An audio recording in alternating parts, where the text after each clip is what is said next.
Hello students, আমি Nitish sir জ্ঞানজ্যোতি coaching সেন্টারের পক্ষ থেকে তোমাদের প্রত্যেককে জানাই আরও একবার স্বাগত।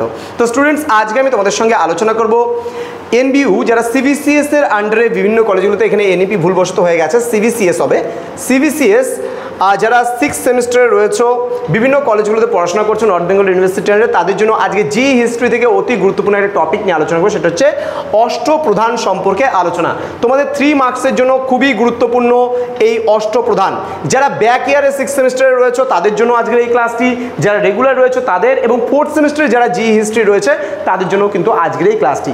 যারা এখনও আমাদের চ্যানেলটিকে সাবস্ক্রাইব করোনি তারা অবশ্যই চ্যানেলটিকে সাবস্ক্রাইব করে পাশে থাকা বেল আইকন অল প্রেস করে দাও, যাতে নেক্সট টাইম থেকে কোনো ভিডিও আপলোড করলে তার নোটিফিকেশনটা তুমি সবার আগে পেতে পারো। এছাড়া তোমরা যারা ভাবছো যে অনলাইনে আমাদের থেকে নোটস নেবে, ব্যাক বা যারা রেগুলার স্টুডেন্ট রয়েছে তারা অবশ্যই যোগাযোগ করতে পারো আমাদের অফিসিয়াল নাম্বার 7076398606 নাম্বারে, অথবা 6295916282 নাম্বারে। তোমাদের টোটাল কোর্স ফি রয়েছে 499 রুপিস প্রোগ্রাম কোর্সে, এবং অনার্স কোর্সে রয়েছে 1500 রুপিস, ওকে, 1499 রুপিস, ওকে। এবং তোমরা যদি কেউ ব্যাক পেয়ে থাকো, পার্টিকুলারলি একটা সাবজেক্টে ব্যাক পেলে 199, দুটো সাবজেক্টে ব্যাক পেলে 299, আর 3টা ব্যাক পেলে 399, এইভাবে করে কিন্তু আমাদের কোর্স ফিটা নেওয়া হয়। তো দেরি না করে যোগাযোগ করতে পারো আমাদের সঙ্গে খুব ইজিলি। চলো শুরু করছি আজকের ক্লাসটা অষ্টপ্রধান সম্পর্কিত আলোচনা। দেখো শিবাজি কি করতো, শিবাজি তো একজন রাজা ছিল, তাই না, সম্রাট ছিল। তো ছত্রপতি শিবাজি বলে আমরা যাকে জানি। তো এই শিবাজি কি করতো, তার শাসন ব্যবস্থা পরিচালনার জন্য বিশিষ্ট জ্ঞানী গুণী 8জন যে পণ্ডিত, সেই পণ্ডিতের সাহায্য নিত বা পরামর্শ নিত। তো এই 8জনকে বলা হয়েছিল অষ্টপ্রধান। তো আমরা এখন ডিটেলসে জেনে নেব কি বলেছে। শিবাজি তার শাসন ব্যবস্থার পরিচালনার জন্য 8জন মন্ত্রীর পরামর্শ এবং সাহায্য নিতেন। এই 8জন মন্ত্রীকে বলা হতো অষ্টপ্রধান।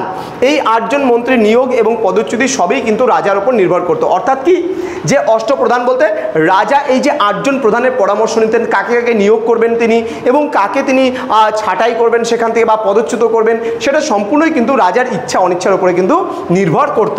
তাহলে যে অষ্টপ্রধান সরাসরি রাজার নিকট দায়বদ্ধ থাকতেন।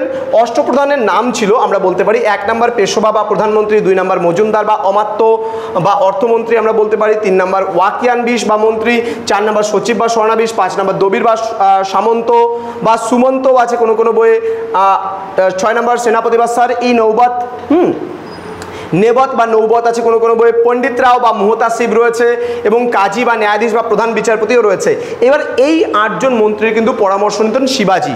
বলছে অষ্টপ্রধানের মধ্যে পেশোয়া বা প্রধানমন্ত্রী পদটি ছিল সবথেকে গুরুত্বপূর্ণ, কারণ রাজা কিন্তু রাজার অবর্তমানে রাজার সমস্ত দায় দায়িত্ব কিন্তু পালন করতো পেশোয়া বা প্রধানমন্ত্রী, ঠিক আছে। তো অষ্টপ্রধানের মধ্যে পেশোয়া প্রধানমন্ত্রী পদটি সবথেকে গুরুত্বপূর্ণ ছিল।